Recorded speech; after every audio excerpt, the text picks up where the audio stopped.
The Objective. To deliver the NBA to you like no other. News. Play breakdowns. Power rankings. Storylines you never hear talked about anywhere else. It's all straight shots here, fired by straight shooters. S and Gunn. This is the Objective Basketball Podcast. Never a dull day in the NBA, Lauren. Never a dull day. What were you doing right now before we just jumped onto this reaction podcast? I mean, I was just sitting here at home where it's my work from home day, Mondays and Fridays. So I'm just sitting here thinking it's like an easygoing, chill day. I'm like, oh, it's almost the weekend. I'm going to Houston this weekend. So I was just straight chilling. And then all of a sudden, Shams comes out of nowhere. And I just died laughing because I was like, we shouldn't be surprised, but also this completely throws, even though everyone's banking on, everyone's banking on him going to LA, and that's fine. We'll dive into that more, but this completely throws a wrinkle into a lot of people's kind of plans going into the deadline. At least that's what I think. So I do think it's gonna be fascinating. Never a dull day. Never a freaking dull day in the NBA. I mean, ladies and gentlemen, that's why at SDPN Sports we've decided to dive into NBA content in the first place, because there is a plethora of it all day, every single time, and it comes at moments that you don't expect. I was pumping gas, shivering, and then I get in my car and realize that Kyrie Irving has requested a trade from the Brooklyn Nets. Adrian Wojnarowski and Shams Charania both got it. He has apparently there were some contract talks. There were some like murmurs, some conversations. I know Mark Stein kind of dropped the news that his agent had sort of discussed a potential extension with the Nets and that they didn't really see eye to eye on that extension yet. But there was time. There was room for them to figure something out.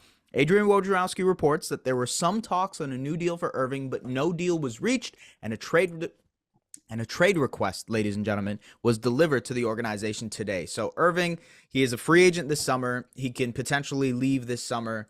And look, we should probably have a real hard, truthful conversation about Kyrie Irving.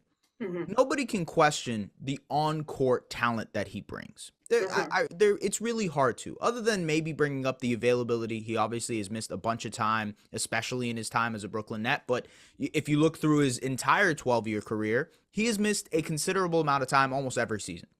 He hasn't had a fully healthy season. But at the same time, the talent is unquestionable. The other stuff, the 99% of the other stuff, which is, obviously what happened earlier this year with the anti-Semitic stuff, whether it's the contract negotiations, whether it's posting random things on internet. Recently he had posted a Jordan Peterson clip. So, look, his off-the-court persona, what he carries with himself, the baggage, if you will, that he carries as a player. To me, if I'm a franchise and an organization, that makes it really hard for me to sell to ownership that we should trade for this guy. He is 3 months removed from posting an anti-Semitic movie, right? I think that's really, really hard to be like, look, yes, Kyrie Irving is an all-star this year, and we have a chance to go and acquire him, but should we? And I think I just don't know how even, look, the Lakers of it all, we know that is the first team that is going to jump out and be kind of the talking point here. It's going to be Russ and those two picks, and then you go and get Kyrie. But my question is, like, damn, is it worth it to acquire the baggage as well? Yeah.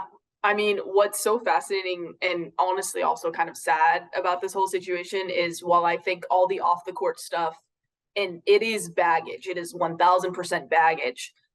I with the NBA, I'm always going to call it like I see it. And unfortunately, I do think that there are organizations in the league right now that are desperate enough to turn a blind eye to some of the negative things that we've seen in the past, and think that, okay, a 6-month rental is worth it for us. Obviously, we're draft compensation probably not going to be, we're not going to be very interested in moving off of that. But I do think that there are organizations in the league that are going to say, we don't really care what he says or what he does for the next 6 months. If he's here and he's playing at the level that he's been playing at for the last 6 months, we're okay with that. And that to me, that says a lot about how some teams might want to do business, but I do think that that's a reality in today's NBA. And I think that there are plenty of examples currently going on in other situations with that right now. So with Kyrie, I think why it adds such a wrinkle to this deadline is because everyone is sitting here, he's going to the Lakers. He's going to the Lakers. And if I had to bet my money, yeah, he probably will end up a Laker, whether it's the offseason or the trade deadline.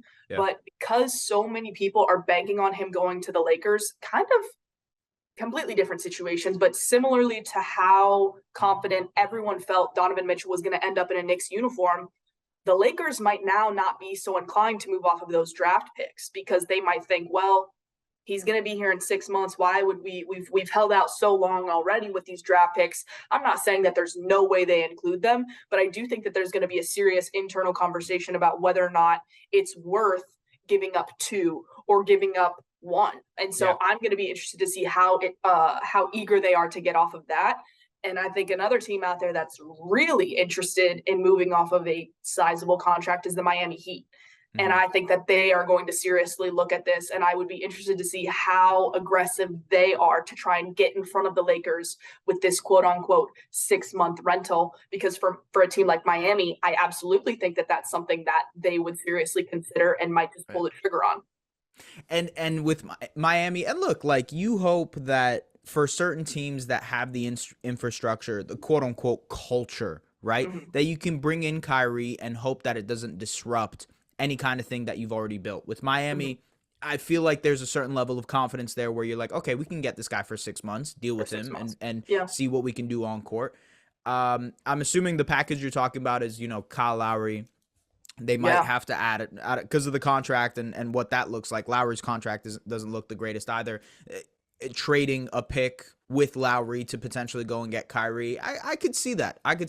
Another team for me that is interesting, and it's a team that's been brought up on the timeline a bunch. It's the other Los Angeles team in the Clippers. Look, I watched the Bucks-Clippers game last night. It is genuinely some of the most atrocious basketball you will watch because those teams struggle so much offensively that it's like both of them, honestly, if you go back and watch that game, it looked like both teams were trying to lose. And with the Clippers, they have been dying for a point guard. They have been desperate for a guy who can create and do something outside of Kawhi Leonard and Paul George. Yes. Clearly, Kyrie Irving fits the bill in that situation. Also, they are more than willing with their ownership and Steve Ballmer and whatnot to go all in, to trade their chips, to move the assets required to go and acquire a guy like Kyrie. And also, if things go well, they would be more than comfortable just paying the dude because they're fine going into the luxury tax. Again, Steve Ballmer is making billions and billions and billions of dollars. He doesn't mind paying the luxury tax. It's no problem to him. So for me, I think the Clippers are an interesting other option out there. I mean, we've talked about it before on the podcast, but they're in a position with Paul George in his mid-30s and Kawhi in his mid-30s and the injuries that those two have both sustained that they can't waste a year. Right. They don't have the luxury of that. I think in a similar vein, the Lakers are in a situation where they can't waste a year of LeBron and AD.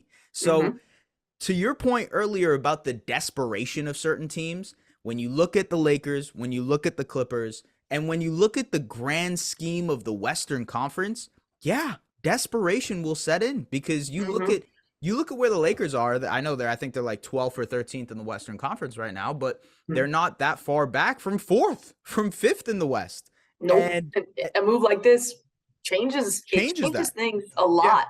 Yeah, a lot. Absolutely. And with the Spurs, kind of in the same vein with what we've talked about with OG and the Pelicans and how he would provide this kind of availability for when their key stars are not available. That's exactly what Kyrie would do with Paul George and Kawhi, kind of adding to your point from just a second ago. And I think that on top of what you're getting on the floor with Kyrie could be enough for them to say, hey, he fits the exact position and kind of prototype that we need. And then on top of that, just the talent level, we're no longer talking about the Fred VanVleet. We're no longer talking we're no longer talking about Mike Conley. We're talking about Kyrie Irving. Right. And if you think that there's not going to be a little bit of a motivation for Kyrie to end up on the other side of LA going head to head with LeBron, There's definitely a storyline there, and so I absolutely think that there's going to be motivation coming from the Clippers. So yeah, I would have them high on my list as well. And another layer to this is, what does this all mean for Kevin Durant? I mean, it wasn't too long ago that he requested a trade. We saw how that panned out, but I want to get to that. I want to get to that in a sec. Okay, yeah. so there's one more team I want to talk about with Kyrie. It's your team. Oh, I knew it was coming. Well, it was bound to happen. It's interesting because there was the stuff that was mentioned this summer where it's like, oh, maybe the Mavericks will end up doing it. And to talk about desperation, there is a level of, hey, we need to compete now next to Luka. Hey, we don't have the assets to potentially move. So now you're buying a depreciating asset, a guy who you can potentially sign in the summer. I think, look, if I'm Mark Cuban and I'm the Dallas Mavericks and Nico Mannion, and like looking at the situation, you're like, okay, we don't have a way to get a star right now. Yeah. We don't. We have no assets to potentially move to go and get a star currently. But if we were to go and buy a star that nobody wants and acquire him, now we have someone to pair with Luka and a guy who can be that ball handler, that secondary guy who can be that scoring punch. It's a good fit. It is a good fit. Yeah.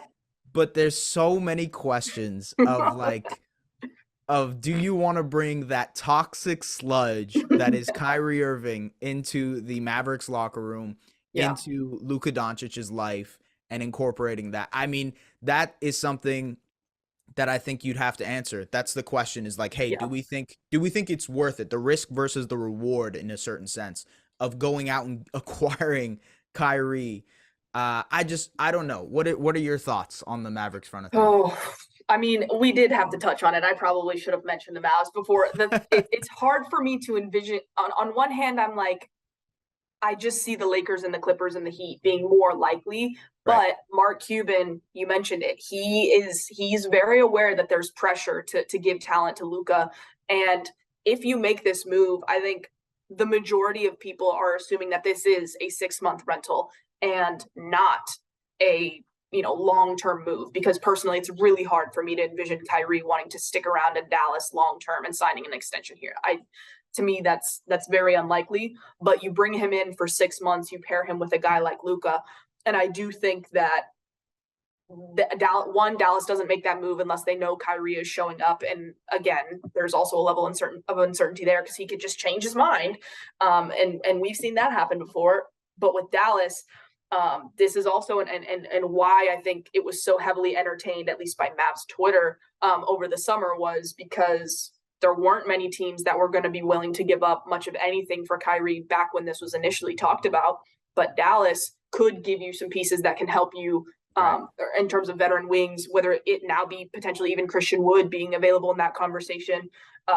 This could be worth it for Dallas to try and add to, one, move off of money, and also have some short-term talent, because after last night, Mavs are back to being 4th in the West. You give him someone like Kyrie, that adds a lot. It takes a lot off of Luka's plate, and that really, really could shift in terms of just shift how this team operates, because right now they don't even really run an offense anyway, which means you've got to have somebody that can create their own shot, and Kyrie is one of the best of those guys with him in the league. So there's plenty of motivation for Dallas to do this. And if they do it, I will not at all be discouraged, because personally, I don't think Kyrie is going to be in Dallas long enough, or would be in Dallas long enough to cause a massive explosion the way he has in Boston and the way he has in Brooklyn.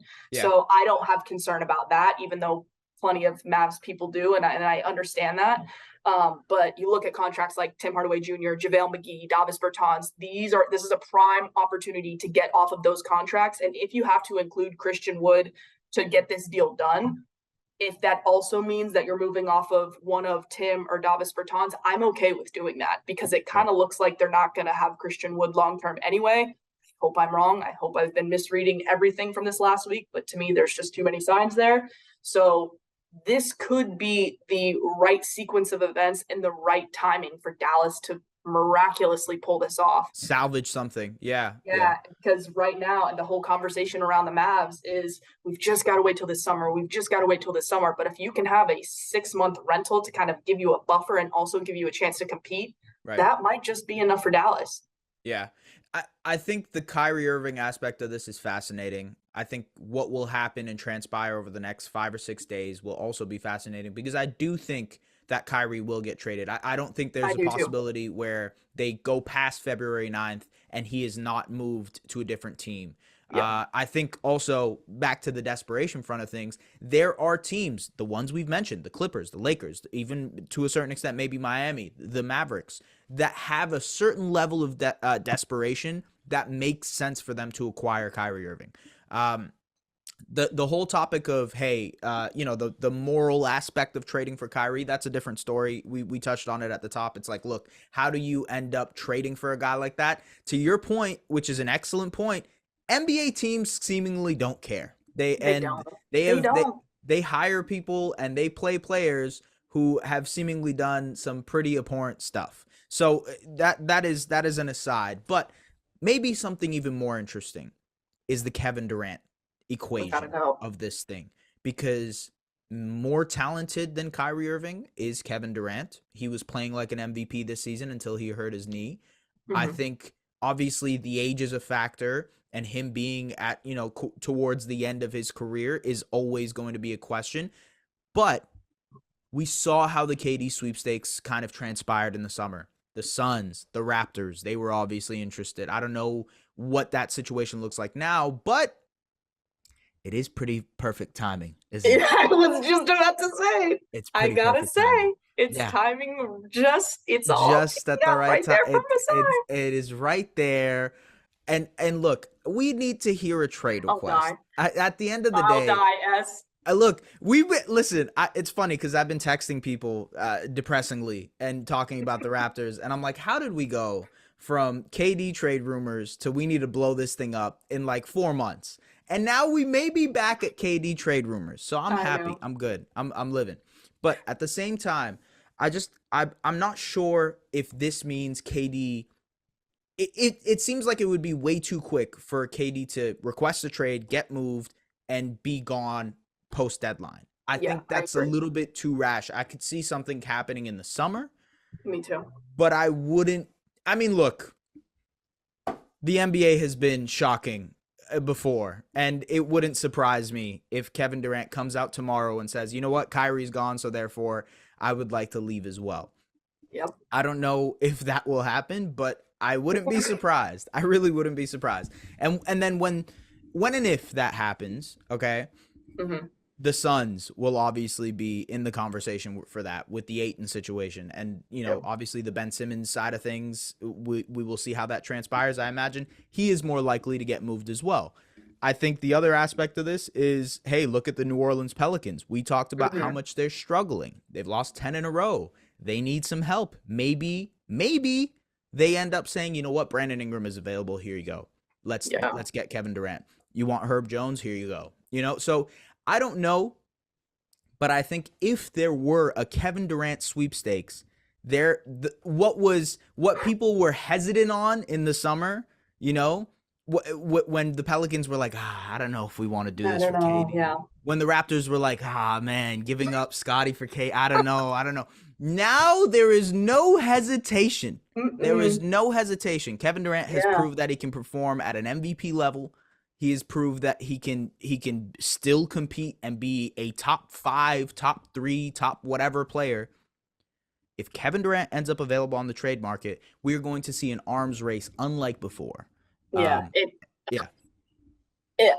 will be the craziest thing. And in my mind, I look at Memphis and I look at Toronto being the two that can immediately switch into going all in on Kevin Durant, because I genuinely don't, and that includes Phoenix, I genuinely don't see another team out there that that one, they have the assets for, and two, that it times up so perfectly. If you have OG half out the door, I'm not sure where Scotty fits into all that conversation or how much things have changed for Joe Tsai and the Brooklyn Nets.